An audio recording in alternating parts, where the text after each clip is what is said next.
Admiral Marcus Cole pressed his face against the cold glass of the observation window and watched the alien ships move through space like they owned it. The sleek vessels glided past Jupiter without even slowing down, their hulls gleaming silver in the distant sunlight. They had been coming closer to Earth for 3 weeks now, and each day brought more of them. The Luna Base command center buzzed with quiet activity behind him. Officers moved between computer stations, their footsteps muffled by the thick carpeting that helped absorb sound. Everyone spoke in whispers even though the aliens could not hear them through the vacuum of space. It had become a habit after 50 years of hiding. Lieutenant Commander Lisa Parker approached him with a tablet in her hands. Her brown hair was pulled back in a tight bun, and her green eyes held the same worry that Marcus felt in his chest. She had been tracking alien movements for the past month, and the news was never good. "Admiral, we have 3 more scout groups heading toward the inner system," Lisa said quietly.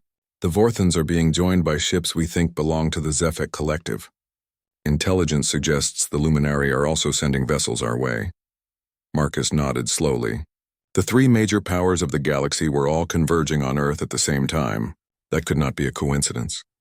He turned away from the window and walked to the main display screen that showed the solar system. Red dots marked alien positions while blue dots showed human installations. The red dots outnumbered the blue ones by a huge margin. Captain Ryan Mitchell stood near the tactical display, his broad shoulders tense under his uniform jacket. Ryan had been working on something called Thunder's Answer for the past 5 years. Marcus did not know all the details, but he knew it was important. Ryan's team had been very busy in the asteroid belt, and they always smiled when anyone asked what they were building out there.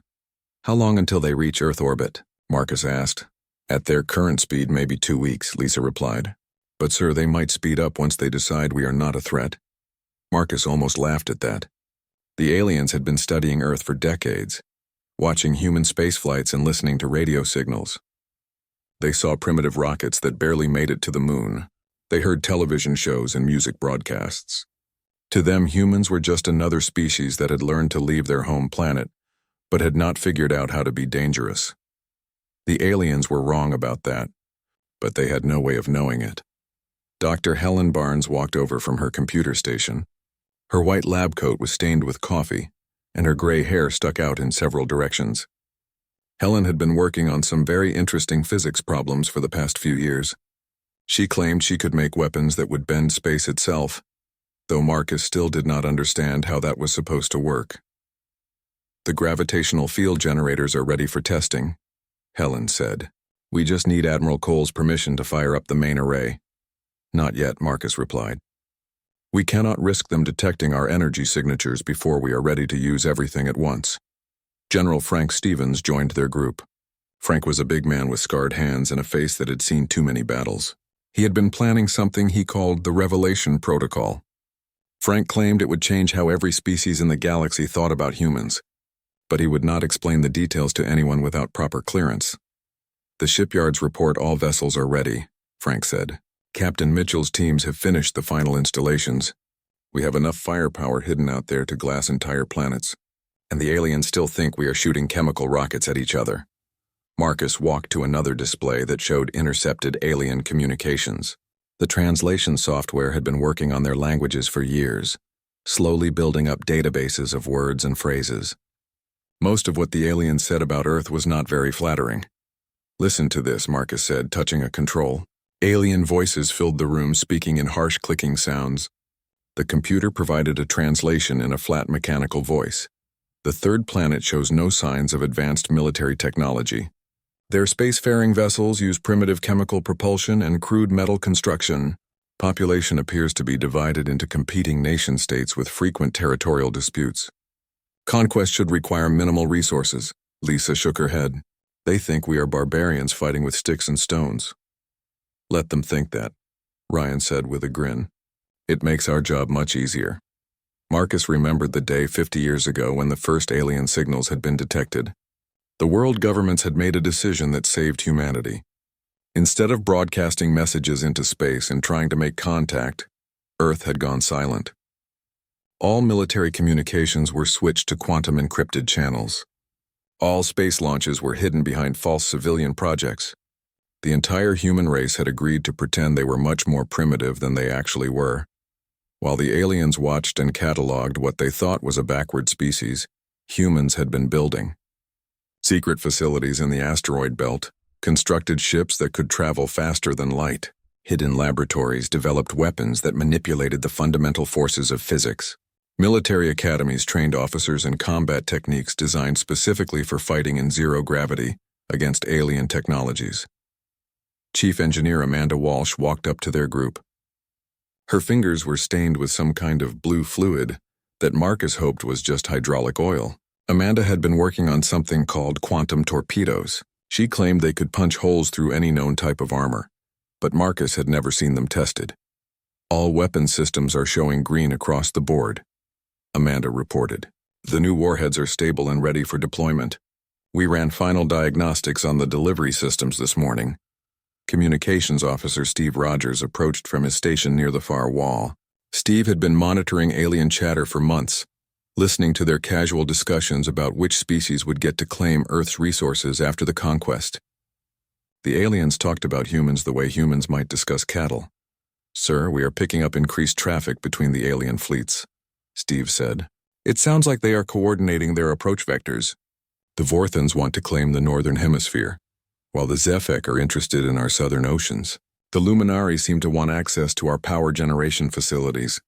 Marcus felt anger building in his chest. The aliens were already dividing up Earth like it was a prize to be shared between them. They had not even bothered to try communicating with humans first. In their minds, the conquest was already complete. "How many ships are we looking at total?" Marcus asked. "Best estimate is around 800 vessels across all three fleets," Lisa replied. "That includes support ships, but most of them appear to be armed. 800 ships against a species the aliens thought was defenseless. It would have been overwhelming odds against any normal civilization.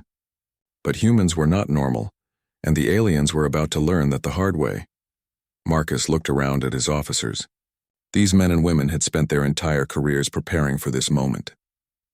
They had trained in secret, built weapons in hidden facilities, and waited patiently while the galaxy dismissed Earth as insignificant.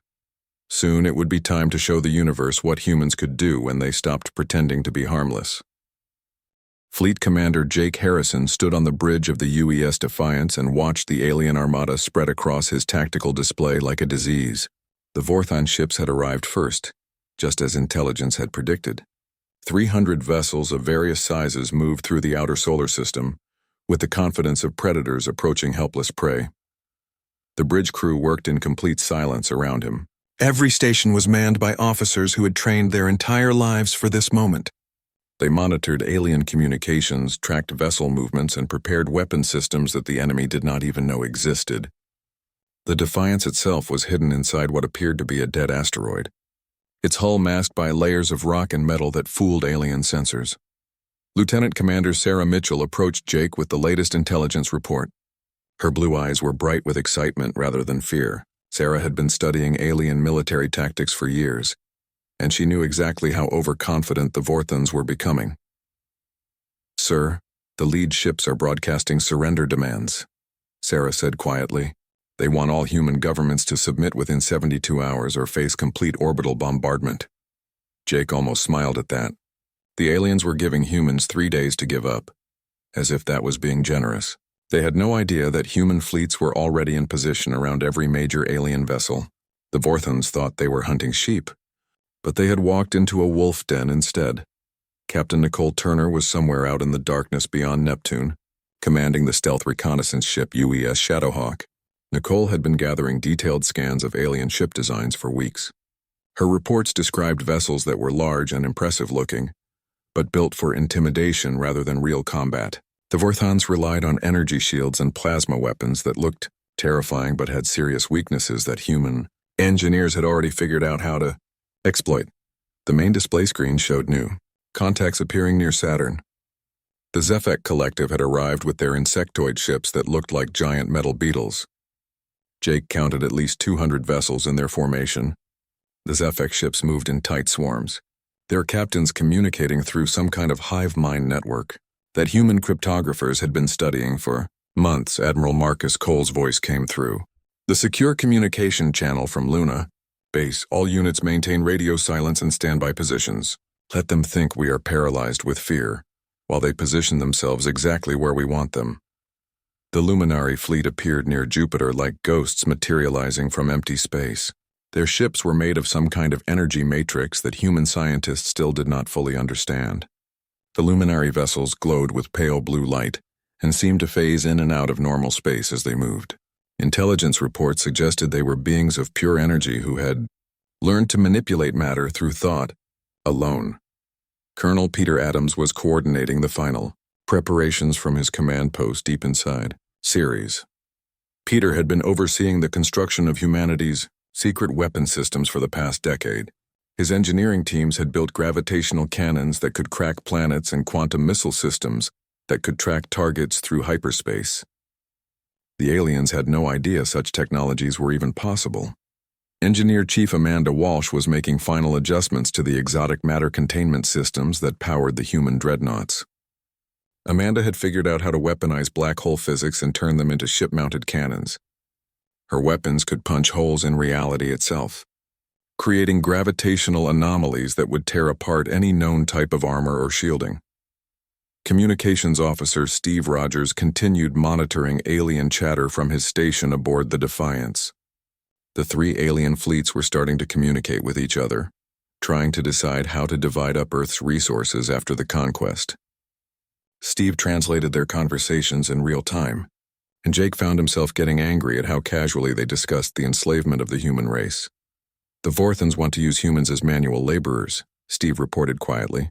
The Zefek think we would make good biological specimens for their research programs. The Luminary are interested in studying human brain patterns to understand how we process creativity. Jake clenched his fists. The aliens were not planning to kill every human quickly. They wanted to keep Earth's population alive for experiments and slave labor. That made what was coming next feel much more justified. The alien fleets began moving into their final attack positions. The Vorthans took the high orbital plane while the Zefek spread out through the asteroid belt. The Luminari positioned themselves near Earth's moon, probably planning to establish some kind of base there after the planet surrendered. None of them suspected that the asteroid belt was filled with human military installations disguised as mining operations. The aliens flew right past fusion power plants that could energize entire fleets of warships. They ignored the massive shipyards where humanity's dreadnoughts waited in powered-down mode, their hulls camouflaged to look like ordinary space debris. Captain Ben Taylor commanded the UES Sovereign from his position, inside a hollowed-out asteroid near Mars. Ben had spent 5 years training with the new gravitational weapon systems. His ship was larger than anything the aliens had brought to the fight, but it was completely invisible to their sensors until the moment it chose to reveal itself. The Vorthans sent their first ultimatum directly to Earth's major cities. The message was broadcast on every frequency, translated into dozens of human languages by alien computers that had been studying Earth's communications for decades. People of the third planet, you will surrender all military assets and submit to Galactic Authority within 72 hours. Resistance is futile. Your primitive weapons cannot harm our vessels. Comply and you will be relocated to suitable worlds where you can live under proper supervision. Jake watched the message appear on his screens and felt a cold satisfaction settle in his chest. The aliens thought they were being merciful by offering slavery instead of death. They had no idea that their mercy was about to be answered with the full fury of a species they had completely underestimated. Lieutenant Colonel Andrew Clark was preparing the fighter squadrons that would spearhead humanity's counterattack. Andrew's pilots flew ships that could accelerate at forces that would turn alien bodies into paste. Their weapons were designed to exploit the specific weaknesses that Captain Turner had discovered in enemy hull designs. Chief Tactical Officer Karen Johnson ran final calculations on the targeting systems that would coordinate humanity's opening strike. Karen had developed battle plans that would eliminate command vessels first, leaving the alien fleets leaderless and confused. Her strategies took advantage of the fact that all three alien species relied on rigid command structures that would collapse once their leaders were eliminated. The 72-hour deadline was still 60 hours away, but Jake knew the real countdown had already begun. Admiral Cole would give the order when all alien fleets were perfectly positioned. Then the galaxy would learn what happened when someone threatened Earth. The first shot came at exactly 1400 hours, when a Vorthon destroyer fired its plasma cannon at the small Earth monitoring station orbiting near Mars. The station exploded in a brilliant flash of orange fire that could be seen from the Martian surface. The alien captain probably thought he was sending a message about what would happen to any human who dared to resist. Admiral Marcus Cole watched the destruction from Luna Base and felt something cold settle in his stomach. 50 years of preparation had led to this moment. He reached for the communication panel that would connect him to every human military installation in the solar system. All units, this is Admiral Cole, he said in a voice that carried the weight of humanity's future. Operation Thunder's answer is now active. Break silence and engage all targets. The asteroid belt erupted into light and motion as massive doors opened in what the aliens had assumed were natural rock formations. The Vorthan fleet suddenly found themselves surrounded by human dreadnoughts that emerged from their hiding places, like ancient sea monsters rising from the depths. The alien sensors went crazy as ships that should not exist powered up weapons that defied every law of physics the galaxy thought it understood. Captain Ben Taylor stood on the bridge of the UES Sovereign as his ship shed its rocky disguise and revealed its true form. The Sovereign was 3 kilometers long and covered with gravitational cannons that could bend space-time itself.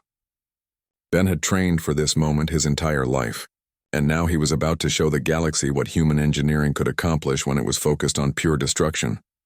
All weapons charged and ready, reported his tactical officer. Target locks acquired on the Vorthan command ship. Fire, Ben said quietly. The gravitational cannon created a ripple in space that moved faster than light toward the alien flagship. When it struck the Vorthan vessel, the ship simply collapsed in on itself as if a miniature black hole had formed inside its hull. The massive alien warship crumpled like paper and disappeared into a point of brilliant light that hurt to look at directly. The other Vorthan ships tried to scatter, but they found human dreadnoughts waiting for them in every direction. The aliens had walked into a carefully planned trap that had been decades in the making. Their formation dissolved into chaos as captains realized they were facing technology that was far more advanced than anything in their databases. Commander Diana Ross led the fast attack, winging devastating strikes against the Zefek collective swarm ships. Diana's fighters moved through space with impossible agility, their pilots enhanced with cybernetic implants that let them react faster than any biological brain could manage. The Zefek ships tried to coordinate their defense through their hive mind network, but the humans had been studying that network for years and knew exactly how to disrupt it. Lieutenant Colonel Andrew Clark coordinated the fighter squadrons that swept through the alien formations like sharks attacking a school of fish.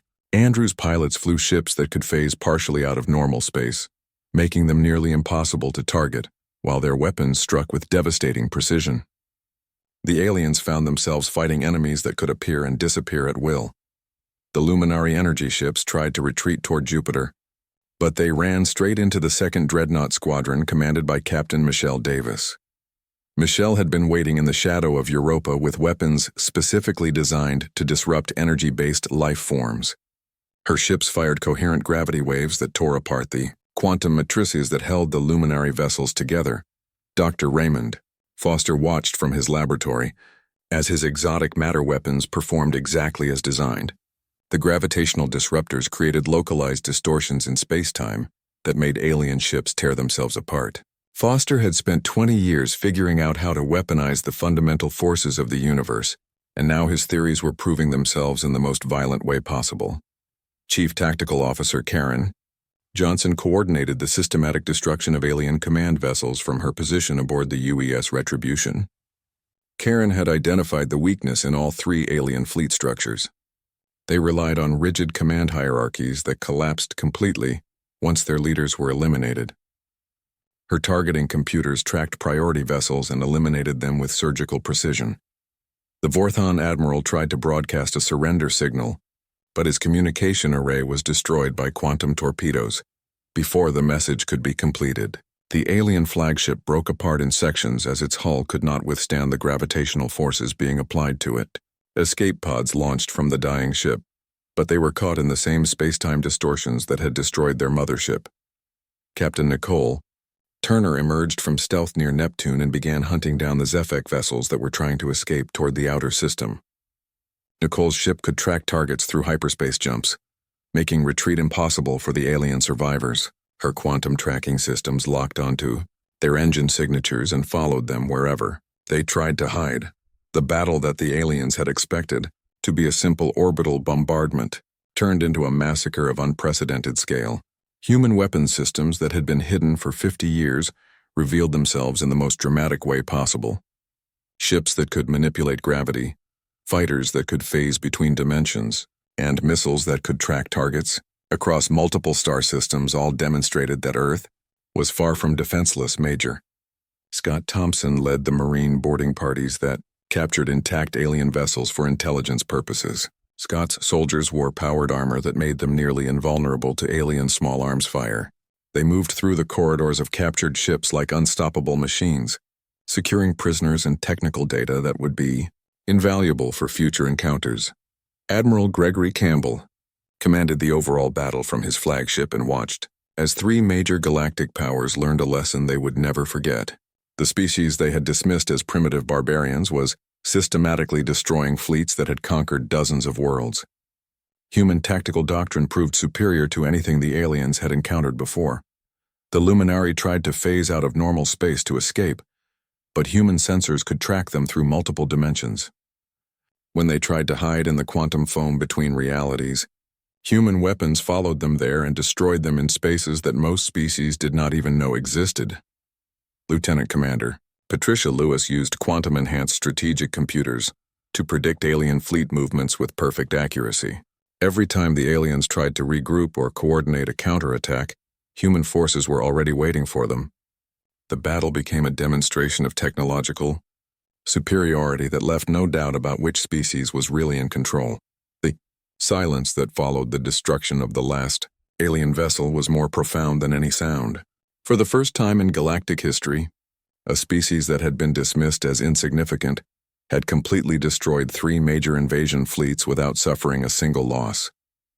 Earth had revealed its true nature to the universe, and that revelation would change everything. The surviving alien ships tried desperately to form some kind of defensive formation, but panic had already taken hold of their crews. Captain Michelle Davis watched through her tactical display as Vorthon vessels collided with Zefek swarm ships in their haste to escape the human weapons that seemed to bend the laws of physics.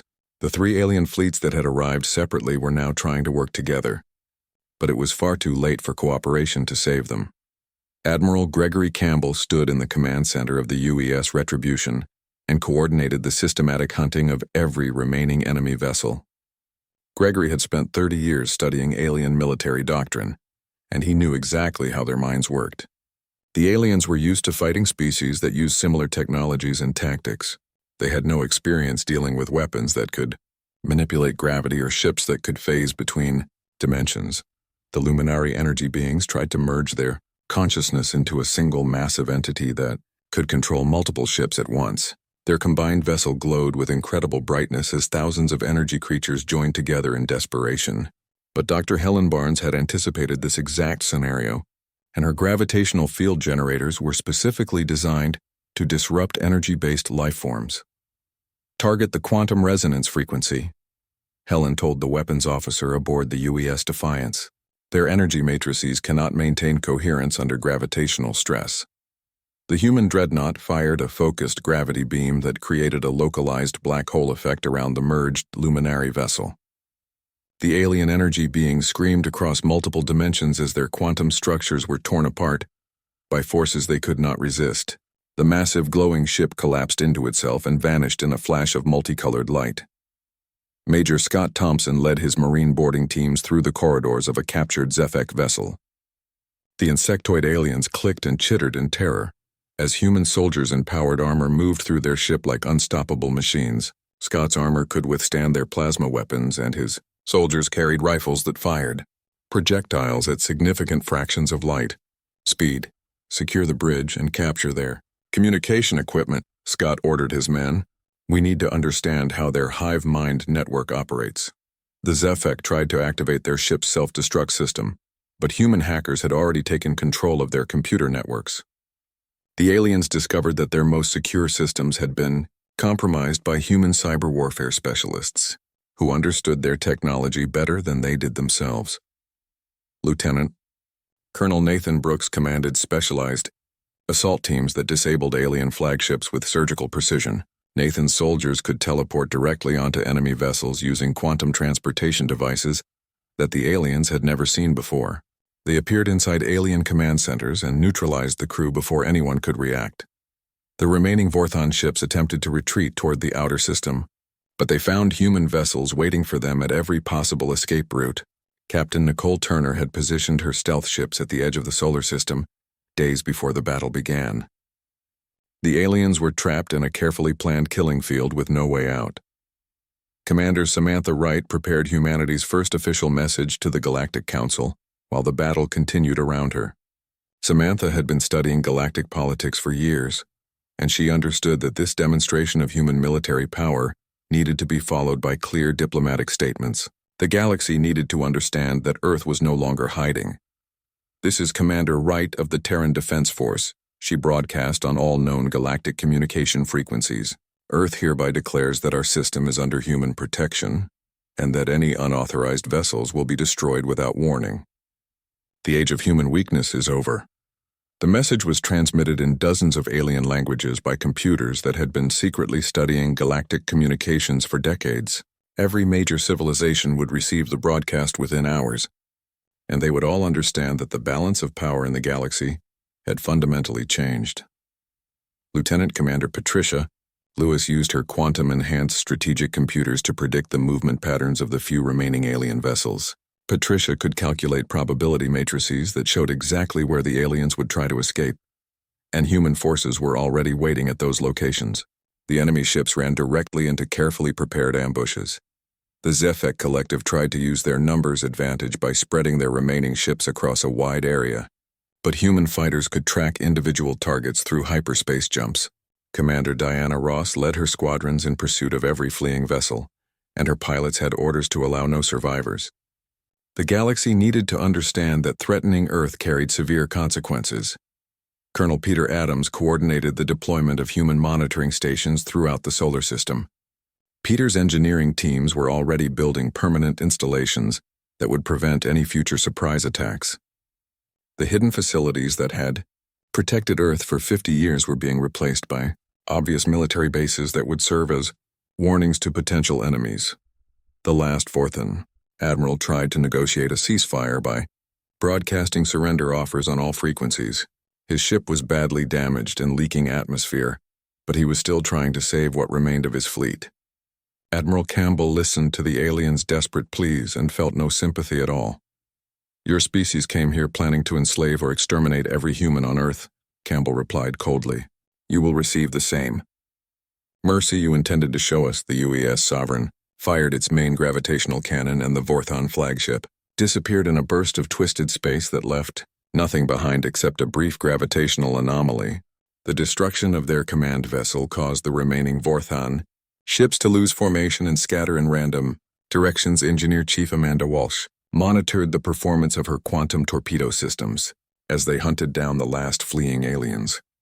Amanda's weapons could track targets through multiple dimensions and strike them regardless of what type of defensive systems they used. The torpedoes followed the alien ships through hyperspace jumps and destroyed them in the void between star systems. Captain Ben Taylor watched the tactical display as the final alien vessel was eliminated by a gravity bomb that crushed it into a point smaller than an atom. The battle that should have resulted in Earth's conquest had instead become a complete demonstration of human technological superiority. 3 major galactic powers had learned that the species they thought was defenseless could destroy entire fleets without suffering a single casualty. The solar system fell silent except for the hum of human vessels patrolling their territory. Ships that had been hidden for 50 years now moved openly through space, their hulls gleaming with advanced armor and weapons systems that defied alien understanding of physics. Communications. Officer Steve Rogers began receiving panicked transmissions from across the galaxy as news of the battle spread through diplomatic channels. Every major civilization was demanding to know how Earth had developed such advanced military technology without anyone detecting it. The galaxy had thought Earth was defenseless, but now they understood that humans had been quietly building the most powerful war machine in known space, while everyone else dismissed them as primitives. Admiral Marcus Cole stepped through the airlock of his transport ship and onto the station that served as the emergency meeting place for the Galactic Council. The massive structure orbited a neutral star system that had been chosen specifically because no single species controlled it. Today, that neutrality felt different, because human dreadnoughts were positioned around the station. Like silent guardians, the council chamber had been built to intimidate visitors with its enormous size and floating platforms that could hold thousands of delegates. Marcus walked across the central floor while representatives from dozens of species watched him in complete silence. These were the same beings who had dismissed Earth as a primitive backwater just weeks before. Now they stared at him with a mixture of fear and respect that felt strange after 50 years of being ignored. Captain Travis Anderson commanded the honor guard of human dreadnoughts that surrounded the council station. Travis had been chosen for this assignment because his calm demeanor would not provoke the aliens into doing anything stupid. The massive human warships floated in perfect formation outside the station windows, their hulls gleaming with weapons systems that could destroy planets. The Vorthan delegate was a tall reptilian creature with scarred hide and yellow eyes that refused to meet Marcus directly. The Zefek representative was a cluster of insectoid beings that communicated through rapid clicking sounds. The Luminary had sent an energy projection that flickered with nervous light. All of them had been forced to come here because their home governments needed to understand how badly they had miscalculated. Marcus activated the translation system and began speaking in a voice that carried to every corner of the massive chamber. The Galactic Council has operated under the assumption that military power determines political influence. Today I am here to confirm that this assumption is correct. The chamber remained silent as his words were translated into dozens of alien languages. Marcus could see delegates shifting uncomfortably on their platforms as they realized what he was telling them. The human species that they had planned to enslave or exterminate was now dictating terms to the most powerful civilizations in the galaxy. Commander Jennifer Walsh had established the new diplomatic protocols from her office aboard the UES Diplomatic, a massive vessel that served as Earth's mobile embassy. Jennifer understood that humans needed to be firm, but not unnecessarily cruel in their dealings with alien species. The goal was to establish respect rather than create permanent enemies. Earth's terms for continued galactic coexistence are simple, Marcus continued. First, no alien vessel may enter our solar system without explicit permission from human authorities. Second, any species that threatens human colonies or trade routes will face immediate military action. Third, Earth reserves the right to establish monitoring stations in any system we consider strategically important. The Vorthan delegate finally found the courage to speak. Your species was catalogued as primitive and non-threatening. How did you develop such advanced military technology without detection? Marcus smiled at the question because it revealed everything that was wrong with alien thinking. You assumed that because we appeared weak, we actually were weak. You never considered that a species might choose to appear less advanced than they really are. That failure of imagination has cost your civilizations dearly. General Maria Rodriguez was coordinating the establishment of human monitoring stations throughout the galaxy. From her command center on Luna Base, Maria's teams were building facilities that would ensure no species could ever again mistake Earth for an easy target. The monitoring stations would track alien fleet movements and provide early warning of any future threats. The Zefek representative clicked rapidly before speaking through its translation device. Our collective analysis indicates that human military technology exceeds our understanding of physical laws. How do your weapons manipulate gravitational forces? That information is classified, Marcus replied simply. Earth is not obligated to share our technological advances with species that recently attempted to conquer us. Perhaps future cooperation will change that situation. The chamber filled with nervous sounds as delegates realized that humans were not going to explain how their weapons worked. The aliens would have to develop their own countermeasures without understanding the physics involved. That put them at a permanent disadvantage in any future conflicts. Commander Charles Miller oversaw the ongoing expansion of human influence from his position aboard the UES Explorer. Charles had been tasked with identifying systems that would be valuable for human colonization or resource extraction. The galaxy was full of unclaimed worlds that could support human settlements, and now Earth had the military power to claim whatever they wanted, Dr. Rebecca Stone continued, developing new weapon systems in her laboratory deep inside Ceres. Rebecca understood that maintaining technological superiority required constant innovation. She was already working on projects that would make current human weapons look primitive by comparison. The aliens would never be allowed to catch up, the luminary energy being pulsed with different colors as it attempted to communicate. Your species has fundamentally altered the balance of power in this galaxy. What assurance can you provide that Earth will not abuse this advantage? Marcus considered the question carefully before answering. Human history shows that we are capable of both great cruelty and great mercy.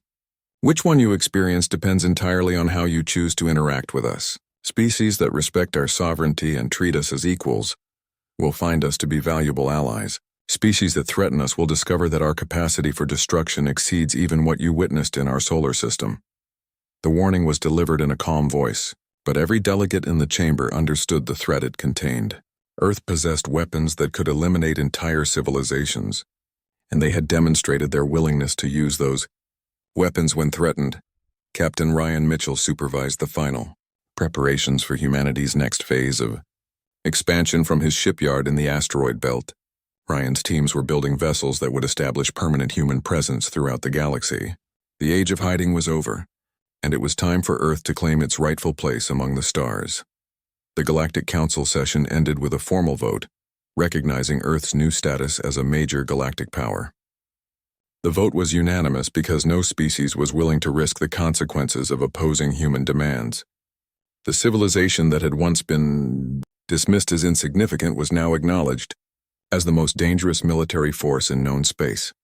Marcus returned to his transport ship and looked back at the Council Station one final time. Human dreadnoughts still floated in protective formation around the structure, but now they were symbols of accepted authority rather than instruments of conquest.